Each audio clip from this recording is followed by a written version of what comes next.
Você sabia que é possível ganhar dinheiro apenas digitando e enviando e-mails no conforto da sua casa? Eu posso fazer uma provocação? Opa! Lúcifer, ou se não é Lúcifer, é algum outro nome, Estrela da Manhã, Satanás. Será que ele pode ser salvo? Ele pode ser perdoado pelo que ele fez se ele genuinamente se arrepender algum dia? E se sim, como fica o mal? Ressignificado? Ele não pode. A Bíblia não dá essa proposta. Ah, não? Não Quer há dizer, ele retorno. poderia, né? Ele poderia. Se ele aceitasse o perdão de Deus.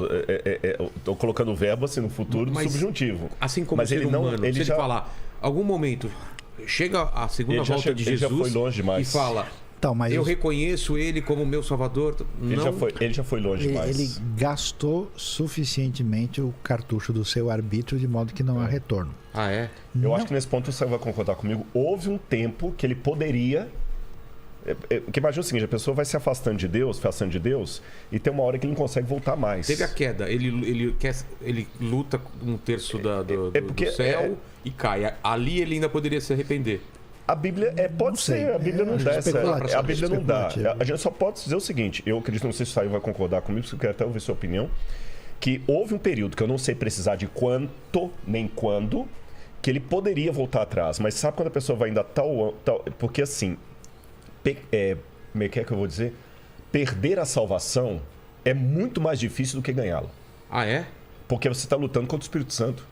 O Espírito Santo está tentando te chamar de volta e você está resistindo ao Espírito Santo. Então...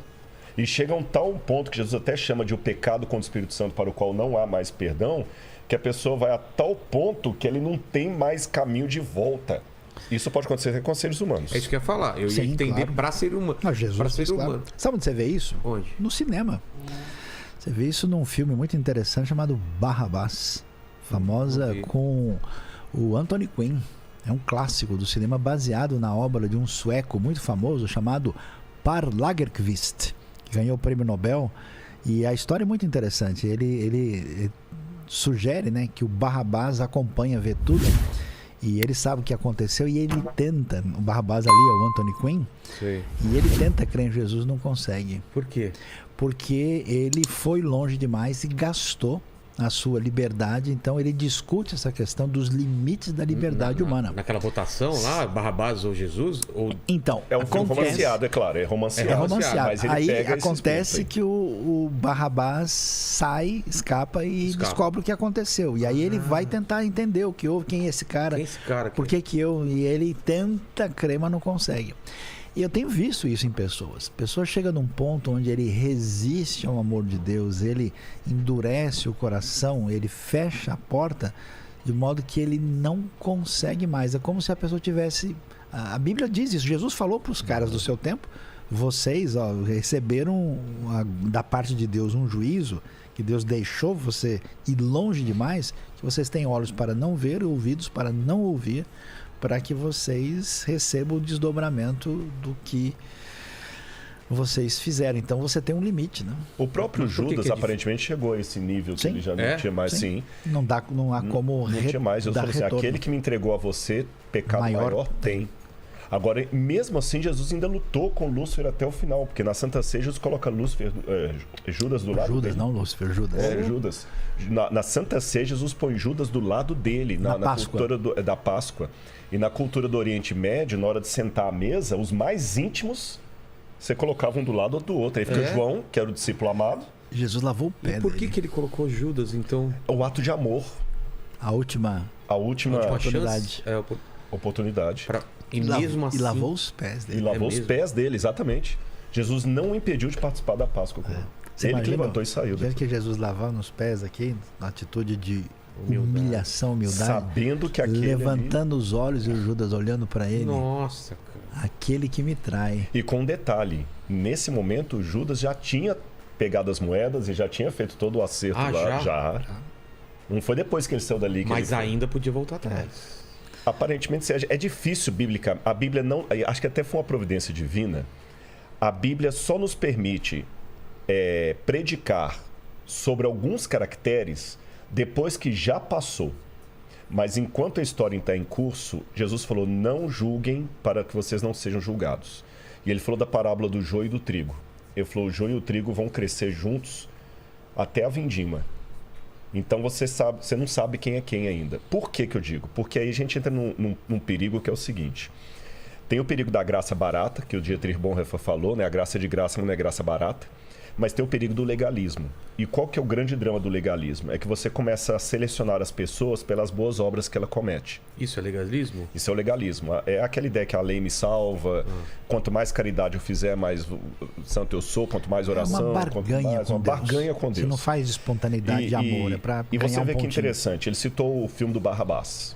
É interessante que quando a gente fala do chamado bom ladrão, o Dimas, a tradição chama de Dimas, a Bíblia não traz o nome dele, Dimas e Gestas, então, por que ele é o contrário de Barrabás? Esse que é o mistério, para mim, da conversão. Que é uma coisa realmente que só Deus que conhece mesmo. Por que o João foi para o caminho A e o Pedro foi para o caminho B? Por que Pedro nega Cristo e é restaurado? E arrepende. E o Judas não. Judas não. Então. E mesmo Pedro, que foi mais assim porque negou, mas os outros todos fugiram, com exceção de João. Todo mundo caiu fora. Os outros nem tiveram oportunidade de negar, fugiram antes. E vai-se lá saber o que eles não fizeram nessa fuga. Agora, olha que interessante, você tem 3 palavras, porque quando a gente fala do bom ladrão, dito bom ladrão, a Bíblia não chama de bom ladrão. Tá certo? A Bíblia não chama de ladrão. E ele estava na cruz com Cristo. Você tem 3 palavras em grego para ladrão. Você tem a palavra kleptes, que é o ladrão no sentido geral. De furta. Kakurgos, que é o malfeitor. E lestai. O lestai dos 3 é o pior. Que o lestai é aquele que rouba com violência e requintes de crueldade. O lestai era aquela classe de ladrões, salteadores, que tomavam a bandeira política para justificar o terrorismo deles. Por exemplo, os sicários eram desse tipo.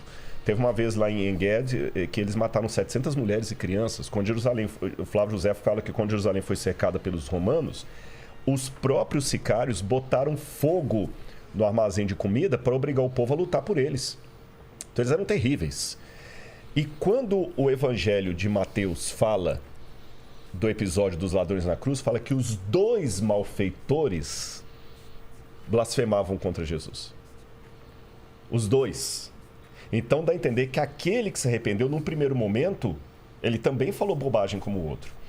E Mateus chama os 2 de lestai. E sabe qual que é o outro que vai ser chamado de lestai? Quem? Barrabás. Que era o bandido mesmo. O bandido mesmo. Então eu trabalho com a hipótese que havia 3 cruzes, porque eles tinham apanhado Barrabás e 2 de sua gangue. Entendi. Eram 3 cruzes, que era Barrabás e os 2. Como Barrabás conseguiu cair fora, porque o povo pediu para soltar Barrabás, colocou Jesus. Os dois comparsas de Barrabás estavam ali.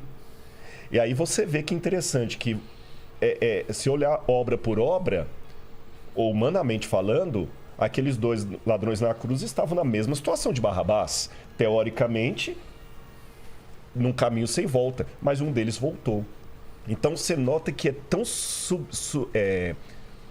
sutil, não é a palavra que eu queria usar, é tão íntima essa questão da pessoa com Deus e quem foi realmente para um caminho sem volta, que só o Espírito Santo que conhece. A gente pode falar de Judas aqui porque a gente está numa história posterior. Mas se Judas estivesse vivo aqui hoje, eu estaria proibido de sentenciar Judas. Jesus falou assim, não julguem para não serem julgados. Você entendeu? Apesar do que ele fez, você não poderia julgar. Porque às vezes, na última hora, a pessoa se arrepende, como o caso do ladrão, porque apesar de ser um mau ladrão, não era um bom ladrão. Porque a gente pensa assim, é um camarada, tadinho, que foi apanhado.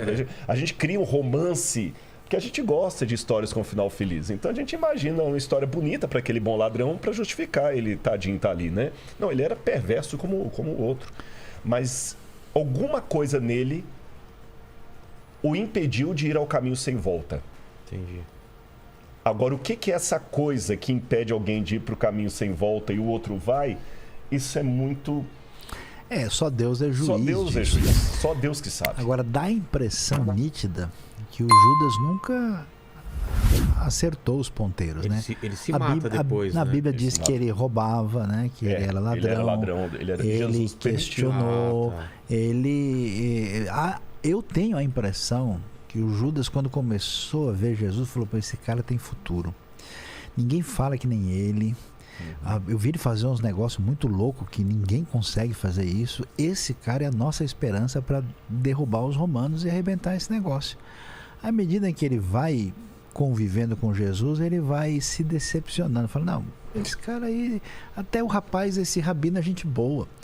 Mas ele tem umas ideias de amar inimigo, perdoar os outros. Quem era também que esperava que ele fosse pela espada também? Era... A maioria dos judeus, né? A expectativa era essa. Era, né? Mas aí, eu acho que o Judas, quando chega no momento que ele vê que Jesus não vai dar certo da perspectiva dele, ele fala: ó, eu vou perder meu tempo aqui, eu vou...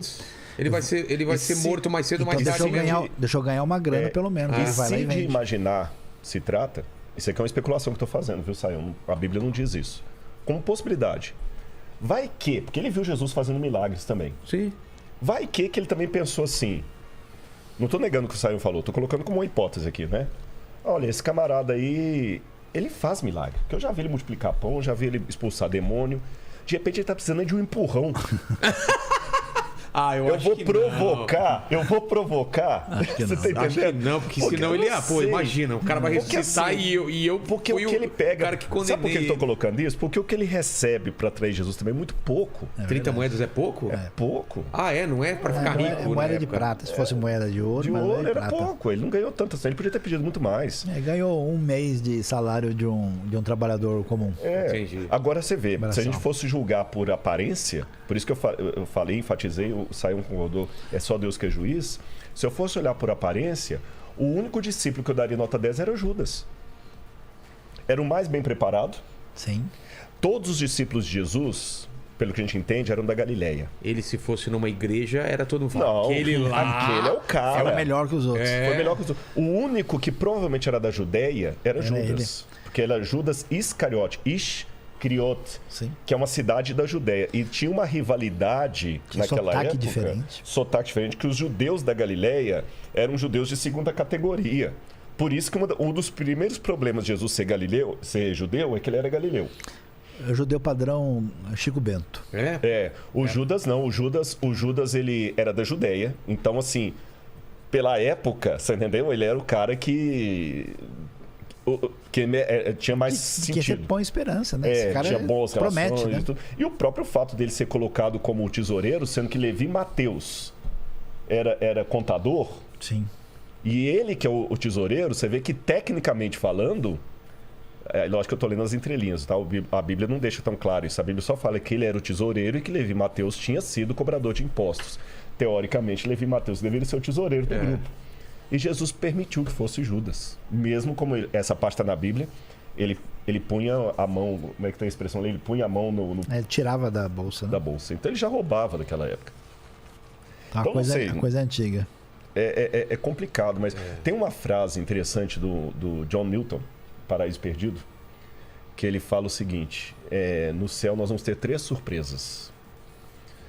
É poema, mas eu acho interessante. Muita gente que talvez eu pensava encontrar lá, eu não vou encontrar. Muita gente que eu não esperava encontrar lá, eu vou encontrar. E a terceira surpresa: uau, eu estou lá. Você sabia que é possível ganhar dinheiro apenas digitando e enviando e-mails no conforto da sua casa? Você usa a sua internet só para redes sociais e ainda não ganha nada por isso? Sua realidade agora irá ser diferente. Saiba que existe uma nova forma de ter uma renda extra de verdade sem sair de casa. Trabalhe apenas copiando, colando, publicando e enviando. Simples assim. Receba todo o material pronto e só faça seguir o passo a passo que é ensinado no material de treinamento. Basta somente ter um computador ou celular com acesso à internet e, é claro, o material de trabalho. Seja um digitador de marketing online e comece a ganhar dinheiro hoje mesmo. Clique no botão e faça parte da nossa equipe.